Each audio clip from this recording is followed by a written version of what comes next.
Alfred Shoes ukuboni ngiyakubonga khonokho kwenziwa ngumdala uTopi umaphepha NST usikhiphe kuhle uTopi lathi ku-crime ukuthi singayenzi i-crime yethu. uTopi ube ngumuntu akade esigcinile thina uTopi. uTopi usifundise ukuthi khona dlala nini ibhora fam lingayenzi ubugebengu enkomponi.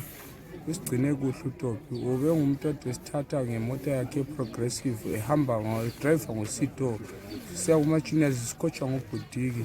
Esifundisile ukuthi hhayi ubungezwa bungekho ngobe buqedile ubungezwa bonke eMpopoma. Kwakulobutsotsi bani lapha elaliwenza eMpopoma? Besibhema imbanje sisenzani but ubhutiki ibamba lenkunzi. Hhayi inkunzi besingabambi kodwa besibhema imbanje nje kuphela but uTopi nguye uqedileyo konke enkomponi lakho bafaka mbiyani ne-ground ngiyade senzela konke uTopi.